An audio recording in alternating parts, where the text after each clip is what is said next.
Welcome, welcome, welcome. Karibu like we say in Kiswahili.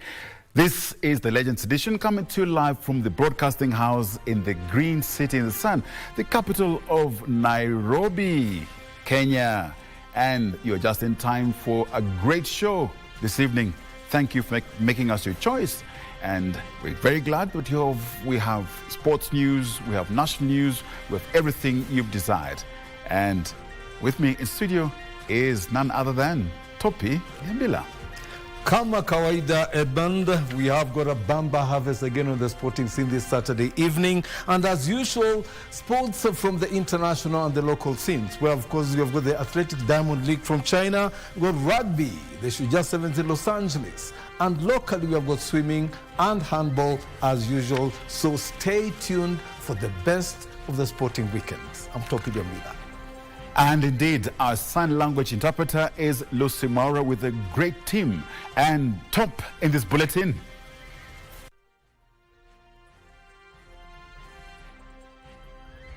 Vile tulifika kwa hapo kwa andaki ya mchanga imechotwa hapo, ilikuwa na open ground. Sasa tukastukia ndio risasi imelia. Tension remains high in Chimoy, Baringo North, after bandits kill police reservists and injure civilians. We are not ready as an area to host a nuclear plant. That's my personal position. I think that's the position of the entire leadership of Kilifi. A section of Kilifi residents oppose a nuclear power plant project, citing environmental and lack of public participation concerns. We must encourage bold journalism to keep governments in check and promote democracy and the rule of law on the continent. Media stakeholders mark World Press Freedom Day amid worries over challenges facing the profession.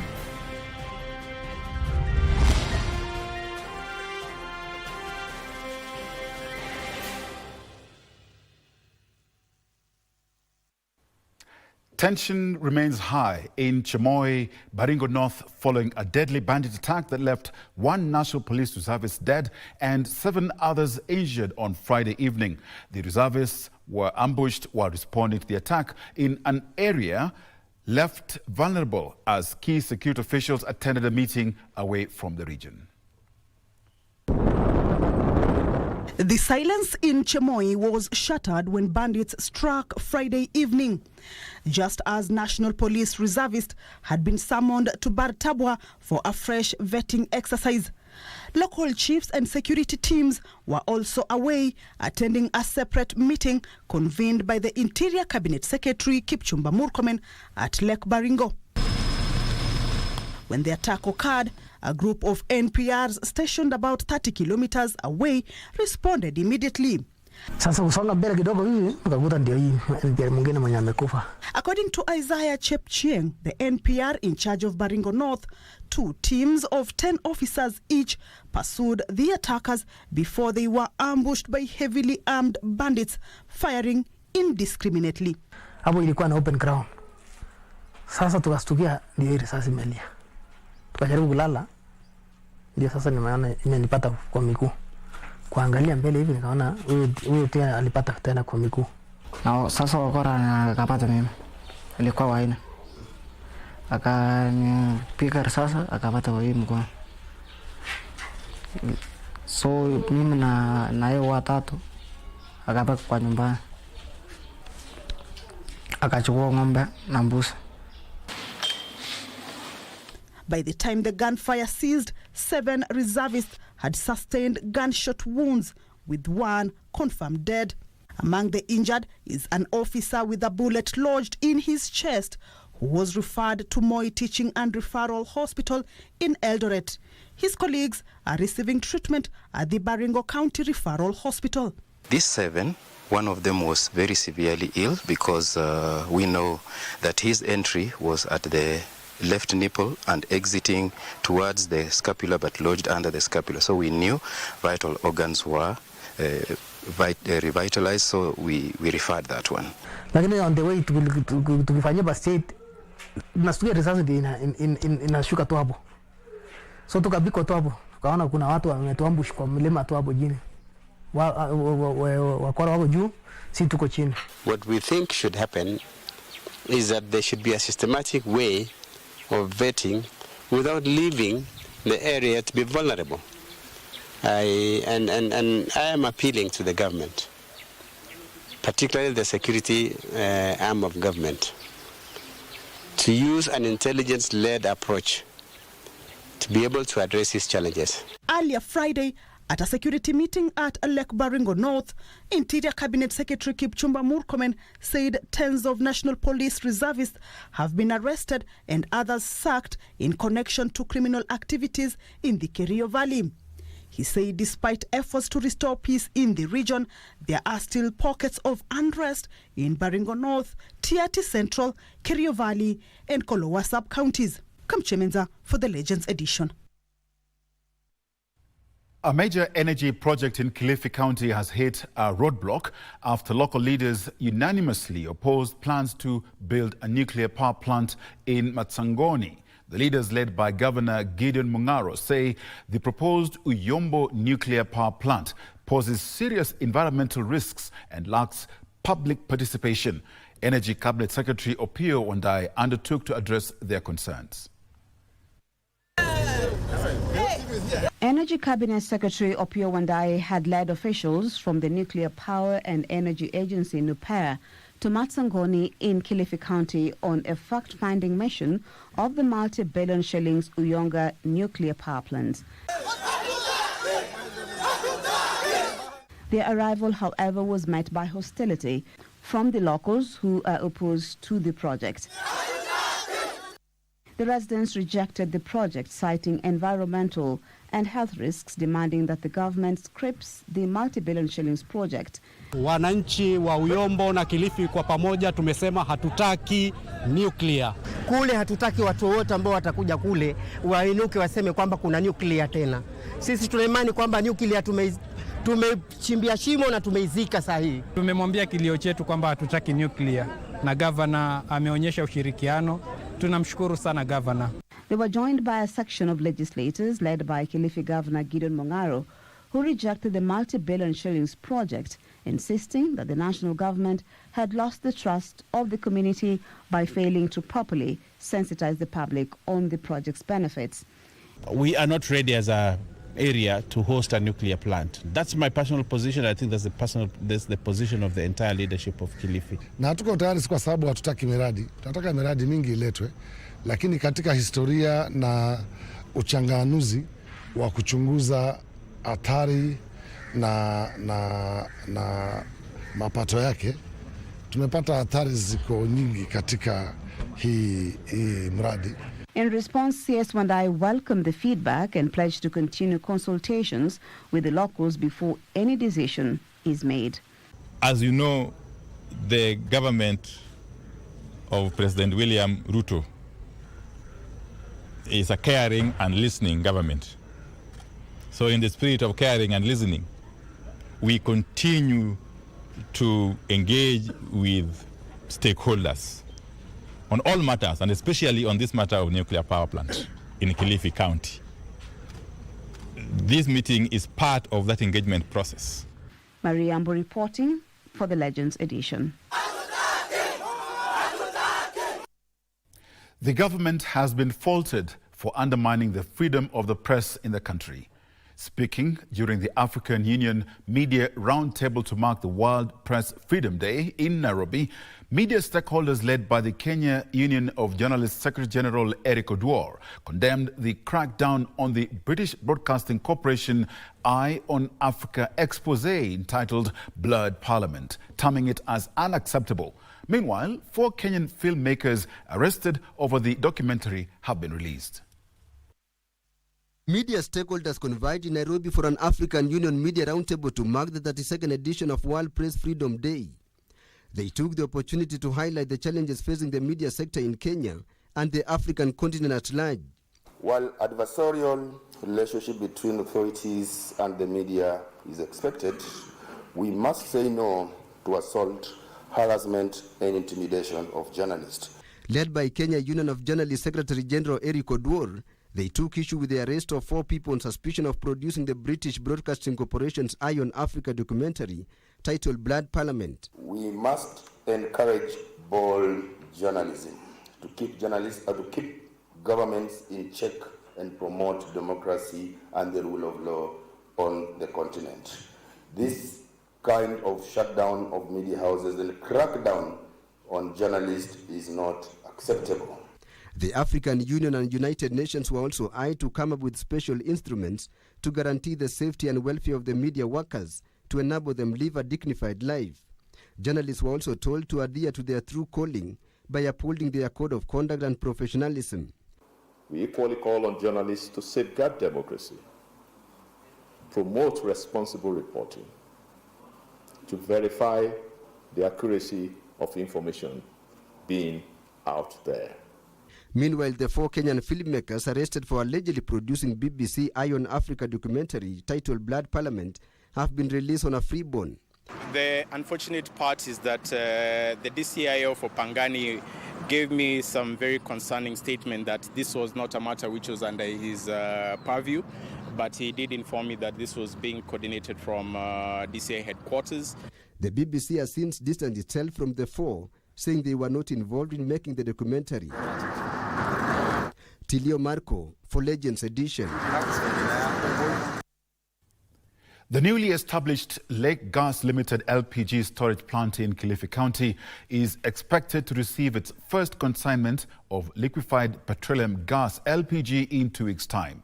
Energy and Petroleum Cabinet Secretary Opiyo Wandayi, who visited the facility at Vipingo, noted it is a major milestone by the Kenya Kwanza government that will ensure LPG price reduction in a bid to cushion Kenyans from the high cost of living. Our reporter Ann Boro with the details. Petroleum Cabinet Secretary Opiyo Wandayi says Kenyans should soon expect a reduction in the prices of LPG gas as the Lake Gas Storage Facility at Vipingo looks forward to receiving its first consignment of 12,000 metric tons. Our ultimate objective is to ensure that the price of LPG gas reduces, because we believe strongly that currently LPG gas is overpriced in this country. And therefore, if we open up this space to more people to bring in LPG and for more volumes to flow in, ultimately the forces of demand and supply will set in and the price will get its level where it should be. And that's what we need. Kilifi County Governor Gideon Mung'aro expressed commitment to providing a conducive environment for investors in the sector, noting the employment opportunities that have been created. Tunataka pia wawekezaji waweke uwekezaji wakifuata sheria, pia wakiangalia vijana wetu wapate kazi, na japokuwa tumesema kuna wale wafanyaji kazi ambao watakuwa pengine wamehitimu kwa kazi fulani na wapatikani hapa. Nataka kuambia tu kampuni ya Legas kwamba pia vijana wetu ni vijana ambao wanaweza kuwafundisha kazi kwa haraka sana kwa sababu wako na akili, wako na ari, na kuna vijana wengi wamesoma ambao wanaweza kuwa, yani tuko na wale kizungu wanasema trainable youth. So tunawahimiza kwamba wafanye kazi na jamii na county na serikali tuweze kuendesha mradi huu na miradi mengine ambayo itakuja hapa kwa county. Sisi kama kampuni tushaweka mikakati ya kuhakikisha tumeajiri 70% ya wale ambao watakuwa wanafanya kazi hapa. The ultra-modern multi-million-dollar Lake Gas facility was put up as part of public-private partnership. For Legends Edition from Kilifi County, I am Ann Boro. Prime Cabinet Secretary Musalia Mudavadi has called on Kenyans to respect the presidency as an institution and symbol of unity in the country. Speaking in Trans Nzoia at a funeral service, Mudavadi said Kenya will thrive and prosper when the institution that gives guidance are respected, nurtured and protected. Meanwhile, members of the National Assembly continue to call for support of the National Government Constituency Development Fund ahead of the public participation exercise set to begin Monday. While calling on Kenyans to respect the presidency, Prime Cabinet Secretary Musalia Mudavadi warned that the biggest threat to any nation is the undermining of critical institutions. A country thrives when the institutions that give guidance are respected, are nurtured, and are protected. And the most critical institution in our constitution is the presidency. Mudavadi also emphasized the need for the country to remain united, urging Kenyans not to allow themselves to be deceived, saying this breeds division and misinformation. Let us not encourage a culture of lies and believing in lies and talking lies and eating lies and sleeping lies and waking up lies. He regretted that some leaders are using their positions to mislead Kenyans by spreading falsehoods against the government. We have degenerated to the lowest level, particularly as leaders. To go and stand in a church and speak extreme lies over a very solemn moment. Gisho Kiwashira, Legends Edition. Thank you for keeping it Legends Edition, but stay tuned because after this break, plenty more on the other side.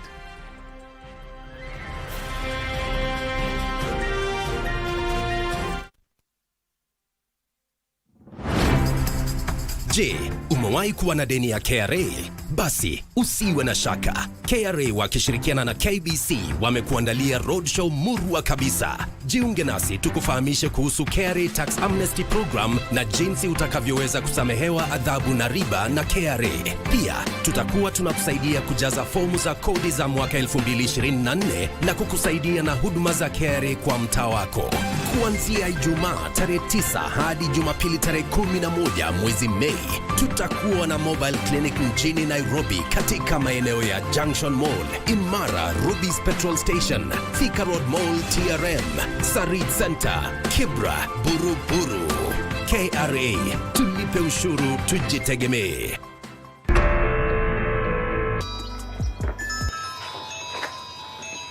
Right now, quickly. Pick up your phone, Biggie. No one tells me what to do.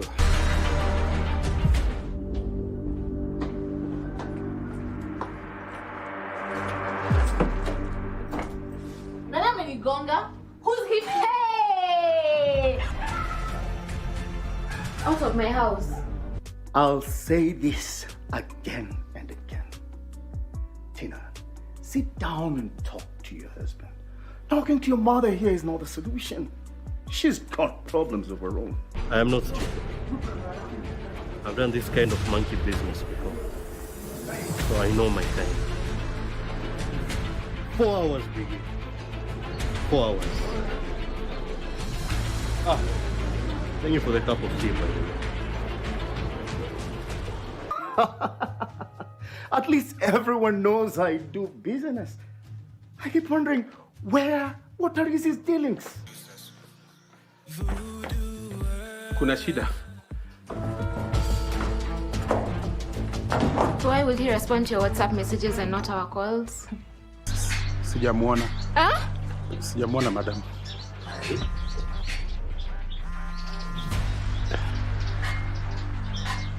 Hello. Who's this?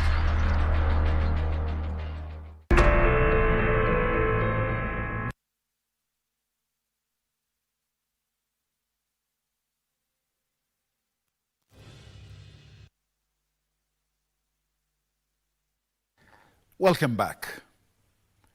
Shanis Kahai, a mother of a 2-year-old boy, experienced a life-shattering or altering tragedy on the 11th of September 2024 when she was involved in a devastating accident that took the life of her husband. The crash left her with serious injuries and unending medical complications, placing a significant financial burden on her and her family. Here's her story.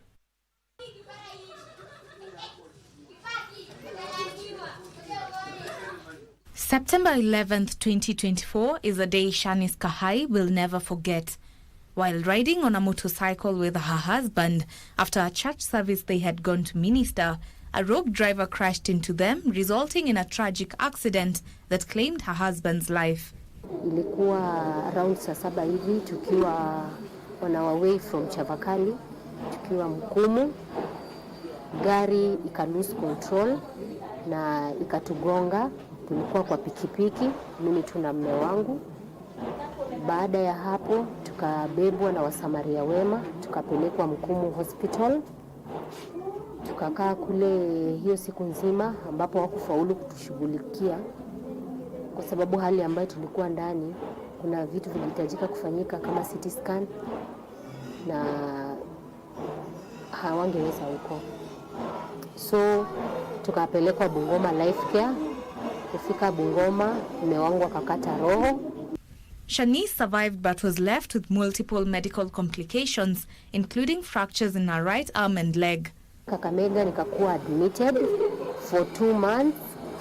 Kwanza kabisa kesho yenyewe after siku ya ajali nikafanyiwa first operation na nikakuwa sawa.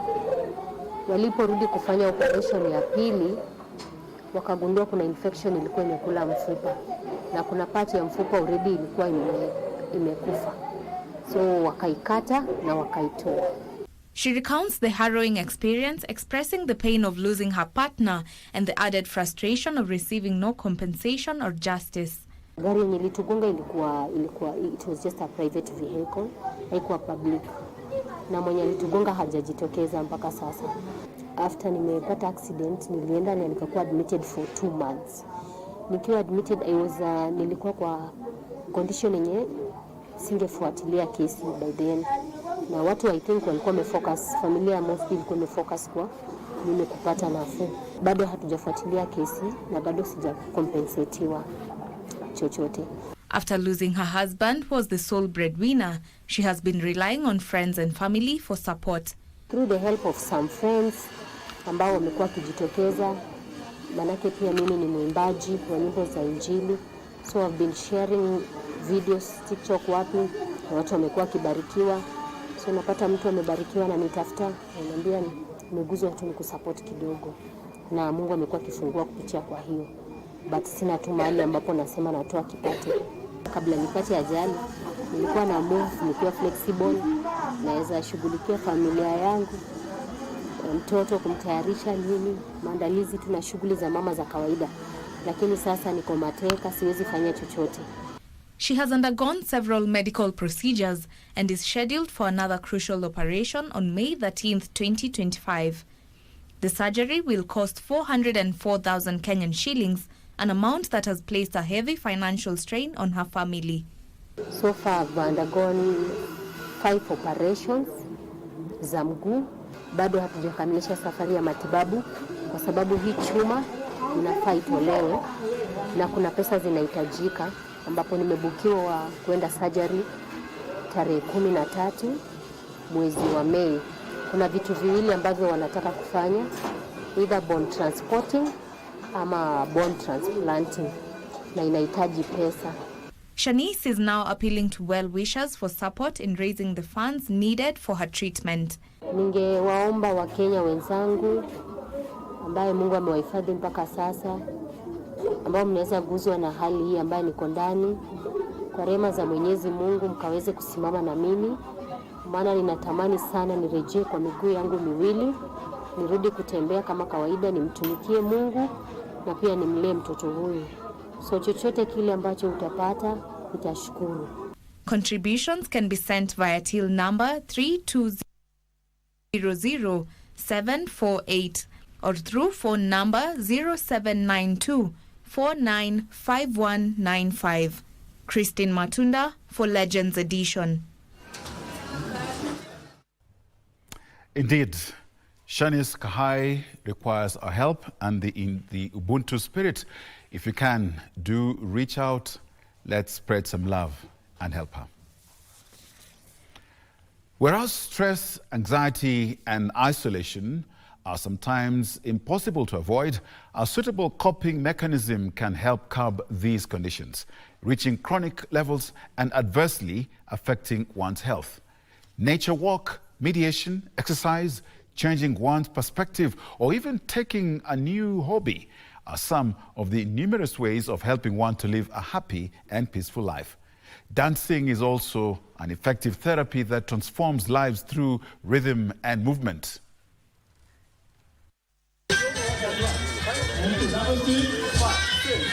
When Lucy Mwai created the Dance Wellness Program, it wasn't just another fitness trend. It was a deeply personal mission shaped by her own experience with illness and the difficulties she faced in her journey towards holistic wellness.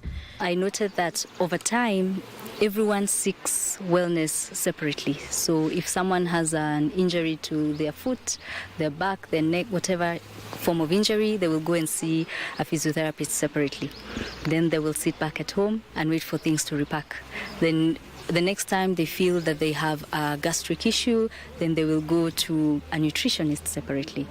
So I brought together these hosts of partners so that the quality of wellness that is required by an individual can be accessed at one go. The program combines guided dance with professional support from therapists, counselors and nutritionists, offering a multi-layered approach to healing. Dance comes in because it's something that's fun.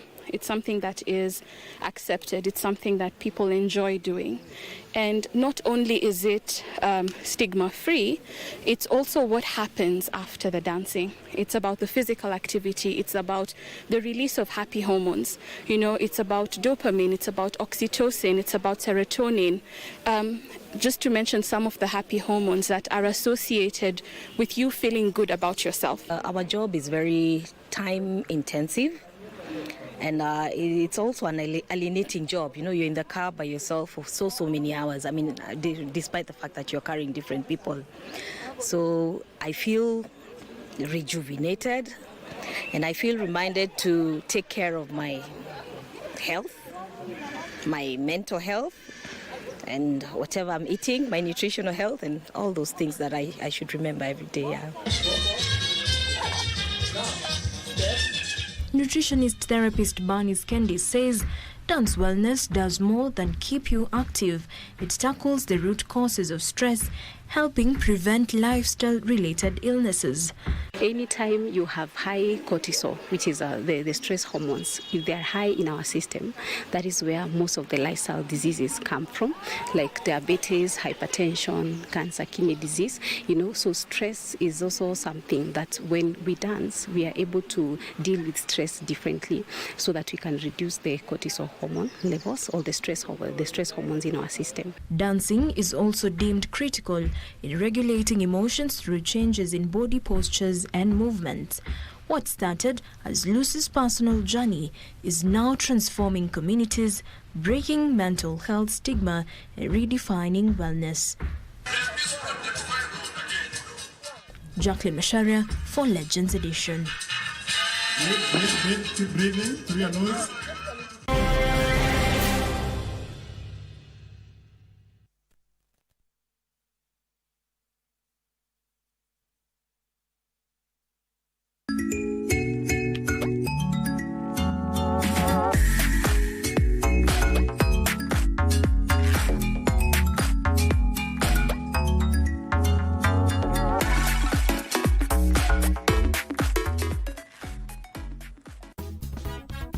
In Dada's Diaries, we open the pages of life one story at a time, unfiltered, unscripted, and unafraid. We were sleeping actually on the floor with the mattress.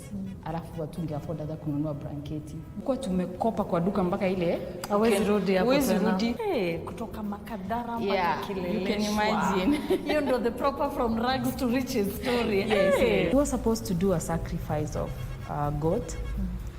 And he was supposed to give gold, real gold, to do the sacrifice. And someone is going to lose their life. How do you know you're going to die and you're okay with it? Through sacrifice. When they were doing the sacrifice downstairs, I was just thinking he's sick. He just got sick. When we got to the hospital, they did all the tests. He passed away.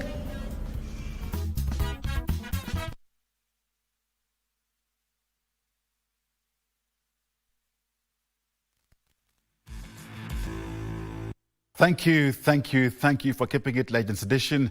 And like we say, all news without sports is not news at all. And with us in studio, none other than the man himself, Topi Gambila. Take it away, Topi. Thank you, Edmund. And as usual, kama kawaida, karibu wana michezo wote popote pale mlipo for another edition of the Legends Edition. Now, I'll start off with the Sports Tribunal, where the Secretariat of the Sports Disputes Tribunal held a banquet dinner and farewell ceremony for the inaugural membership whose 2 terms of tenure comes to an end mid this month. The Sports Disputes Tribunal is a creation of the Sports Act 2013 and came into existence in 2014 under the leadership of the Senior Counsel, Honorable John Morris Ohaga, as the chairman and deputized by Honorable Elina Shiveka. Let's take a look. For the past 11 years, the Sports Disputes Tribunal, which has a membership 9, has been adjudicating on disputes emanating from sports federations and athletes who have been excluded from national teams unfairly. When you are able to serve where there's a confluence between passion and training, then actually it's not a job anymore. It is a pleasure. In 2016, the Sports Disputes Tribunal was added to another jurisdiction by the Anti-Doping Act 2016 to handle the doping menace. When we set out as this first cohort, shall I say, of the Sports Disputes Tribunal, we said that we would have a philosophy. And our philosophy would be to inculcate proper governance in the management of sports in Kenya. Because, you know, governance is integral to the success of any endeavor. And one of the things that we found was lacking were proper governance structures. And so we were determined that each of our decisions would have an element of governance. And so whether we were dealing with a dispute about selection or a disciplinary matter or a dispute relating to elections, we found some way to convey a bedrock which we felt sports needed, which was governance. The chairman, Senior Counsel Honorable John Ohaga's tenure ended last November, and Honorable Njeri Onyango, who was a member, was appointed in an acting position as the chairperson. I do believe that we have done justice to the jurisdiction that we were given, limited as it is. We have dealt with that jurisdiction in terms of expanding the territory of governance within federations. And one of the most outstanding things I will say is in the area of team selections, which we have made a number of our federations, and I hope all the federations do adopt, is the area of selection criteria for both the technical benches and for players. Other members who are exiting mid this month include Honorable Gishuru Kiplangat, Honorable Gabriel Ouko, Honorable Peter Ocheng, and Honorable Mary Gishuru. In my own assessment, and humbly so, I think we've done our level best. This was an inaugural tribunal. We didn't have this kind of tribunal before. And I think we've inculcated sports governance, especially in federations. We had a bit of challenges in terms of governance, in terms of conducting elections, in terms of opening this space for members of the public to participate and allowing new and fresh blood to come in. We have brought sanity in the running of sports. Sports used to have a lot of wrangles, which have sorted out amicably by parties coming together. Some of them involve arbitration, some of them will handle cases, and we normally give the fairest decision so that sport is no longer played in the courts, but is played in the field. We normally want the best for the athlete, and the athlete is a person that we are always geared towards making sure that they achieve the purpose for which they are doing the sport. The other 2 members who left after serving 1 term included GMT Otieno and Robert Asembo. The court users who were present during the ceremony extended their gratitude to the outgoing members for maintaining high standards, integrity, and setting an excellent foundation for jurisprudence in the practice of sports. The outgoing members led by Chairman Senior Counsel Honorable John Ohaga, current Acting Chair Honorable Njeri Onyango, Deputy Chair Honorable Elena Shiveka, Honorable Gishuru Kiplangat, and Honorable Peter Ochieng reflected at the tenure for the past 11 years. The Sports Dispute Tribunal was the first tribunal to sit virtually. Yeah, when the COVID came, we had already started listening to our matters virtually, and that was something to the judiciary, and most of the courts, they started hearing their cases virtually after the Sports Dispute Tribunal. We can say we've set our standards.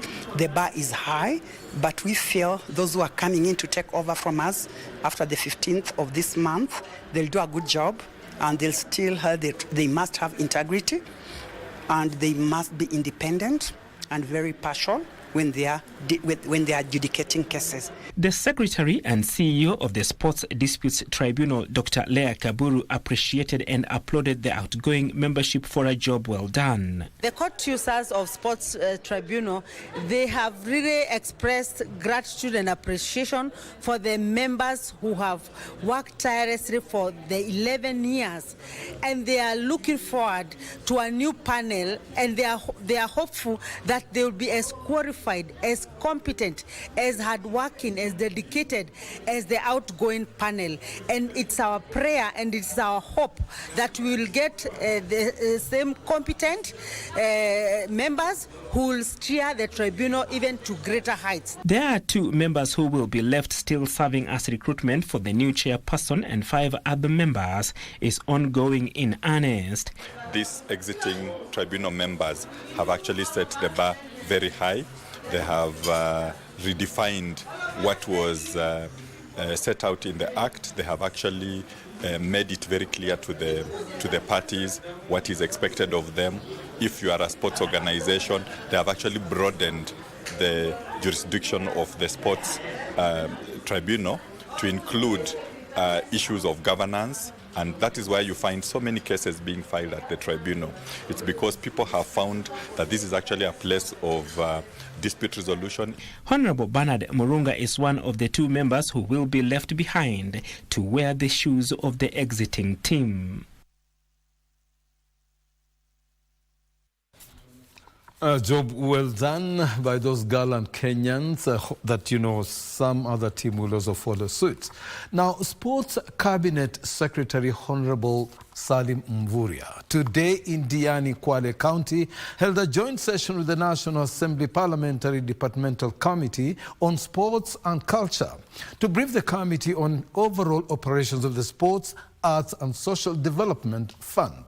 CS Mvurya briefed the committee on the ongoing progress and procedures that the ministry is advancing in regards to the strategies to enhance resource mobilization for the fund, securitizing the ring fencing and the fund through strengthened legal frameworks to ensure clarity and specificity, alleviating the growing pressure on the fund and enhancing its sustainability. Let's take a listen. Sports fund currently is really under pressure, to finance many other activities across the country, and that is why we are looking at different sources so that we can improve resourcing of this fund. So I think many of the input that we have received from the chair here and members of parliament was basically to stick to the law. Now we are reviewing the regulations, and we are also looking at the kind of legislation that we can do so that then sports fund can be specific. But as it is now, hii maneno yote unasikia ya drama festival, ya Ministry of Education, sports fund ndio wanafandi hiyo pia. Mambo mengine ya afya pia yalikuwa hapo, lakini sasa tunaangalia huo mfumo ili sports fund iweze tu kuangalia mambo ya michezo na yale yanahusiana na michezo. Now, on the 2026 7 Series, Kenya's 7 teams, Shujaa and Lioness, are in Los Angeles competing in the relegation and promotion playoffs of the World Rugby 7 Series. Both teams went to Los Angeles targeting core status that as of this season had 12 teams. But a statement released by World Rugby this week has pulled the carpet under the feet of our rugby teams. Daniel Wahome has the story. As this story goes on air, Shujaa, our men's rugby sevens team, is already facing Samoa in their first match of what was to be the promotion and relegation playoff for the World Rugby 7 Series. I said, what was to be. The reason is that World Rugby announced this week that the next season will have 8 and not 12 core teams. This is how the new format looks like for the 2026 season. So there are 3 divisions in this competition. Division 1, 8 men's and 8 women's teams. Division 2, 6 teams per gender compete in a second division. Division 3, a challenger event with 8 teams per gender. The implication is that Kenya Lioness, who won the Challenger Series, do not qualify to play in the Women's Core Series, even if they win the playoffs. Shujaa, who finished 9th in the regular season, are automatically relegated to Division 2. Former head of communications at the Kenya Rugby Union, Michael Kwambo, views that this is a barrier to upcoming nations. When Rugby Sevens was included in the Olympic Games in 2016, it was on the strength of a simple and powerful promise that the sport could unite nations, offer opportunity to emerging rugby countries, and showcase the diversity, dynamism, and unpredictability that makes sevens uniquely exciting. And where does that leave a team like Kenya Lioness, who have just received sponsorship from energy firm Kengen? This is a team that has trained with meager resources, minimal funding, let's call it financial odds, limited fixtures, and even bleaker landscape. And they win the Challenger Series in 2025. They head to LA for the playoffs, and then you're told, sorry, you know what? There's no promotion next year. For Legends Edition, I am Daniel Wahome. From the National Football League, Tusker FC again missed the chance to move back to the summit of the FKF Premier League table after being held to a barren draw by FC Leopards at the Machakos Stadium in one of the 2 games played today. Tusker battled to find the back of the net, but Leopards' defense was resolute as the game ended in a goalless draw. Now second on equal points of 52 with leaders Kenya Police, who play Kariobangi Sharks tomorrow. The game was played after Bidco United was also held to a barren draw by Bandari FC at the same venue. Bidco are still battling relegation and are now 16th on the table, above the bottom 2 with 28 points, while Bandari are 8th with just 40 points from 29 matches. Some of the action. Hii kwao ni kama penalty au kama kona tu. Anaenda juu Momanyi, bado umebusu mtambao panye Rambo, bado na mali ile. Mwamuzi anasema tayari madhambi alikuwa ametendeka.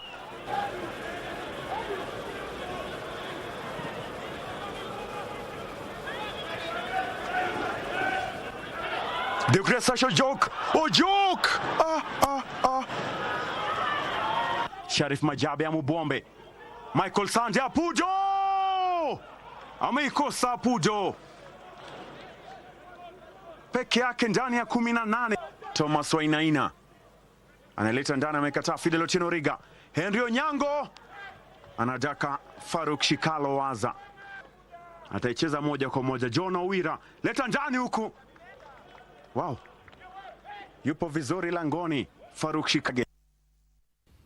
And from the Champions League, former Bayern Munich and Manchester United star Bastian Schweinsteiger is in Kenya as part of the UEFA Champions League trophy tour. During his visit, the German football legend had a powerful message for local stakeholders and young talent. Let's take a listen. Let's be seated, ladies and gentlemen. It was a rare moment for the Kenyan football fans as they came face to face with both the football icon and the coveted UEFA Champions League trophy. Bastian Schweinsteiger, a World Cup winner and Champions League champion himself, led the trophy tour that captivated Nairobi. In an open media session, Schweinsteiger emphasized the importance of collaborations among football stakeholders in Kenya. Youth academies are built for the players, for coaching, education are built as well. So if you push also the local league, and you start to build up this kind of environment, I'm quite sure that you will see more and more players from Africa at the Champions League. And that's why I hope, you know, like that this trophy inspires the people here to, like you said, like to connect and to reach the hands to each other and to work better together, that it's one day possible that someone from Kenya will lift this trophy. It's actually just showing the young lads that it's possible, you know, impacting the experience they've had and the knowledge that they have. So yes, the boys are quite happy to have such a legend in the team, and we are looking forward to, you know, improving the national team, not just the senior team but also the youth teams. He called for unity and investment in grassroots development, saying it will be the only way to elevate the game to international standards. Countries keep their DNA and their values, you know. You stand for some certain DNA and you have values, and you always need to keep that. And of course, for example, in Germany, we also stand for a certain way of football, like never giving up, 90 minutes fighting, but we added a little bit more over the last years. So we learned from other countries, Spain, for example. We tried to bring in some football skills there as well, so to have the mix, but still be a German in the end of the day. And that's very important, I think, also for Kenya to have this kind of personality, character, and to show it, because really, like, the African football is super interesting, because I see a lot of talent, a lot of quality there. What I'd like to ask the administrators, let's get organized, because we have the talent. Like the other day, I saw the under-20 play in Egypt. They played very well, although we lost. But I can assure you, Kenyans, that very soon, if we continue that way, because this is the effort of the ministry, not of the last federation. The former midfielder praised the passion and raw talent he witnessed, urging both government and private sectors to create sustainable structures for youth development. The trophy tour, which brought excitement and inspiration to many, wrapped up today in Nairobi.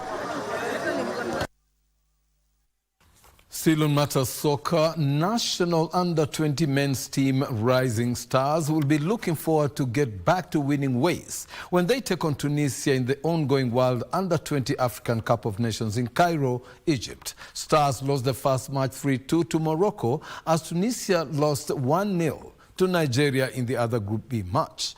A win will keep their knockout qualification hopes alive. Let's take a look. Yuri particularly so. 16. Could have played in the recent Under-17 Africa Cup of Nations, and he's made a mistake here. He's sure a few butterflies. They're on the pitch for these young players, and it's floated in and onto the net. Better place than Okot, but Kenya's the scorer unaware. Of course, centre forward always himself. Tries to trick his way past Zayuani.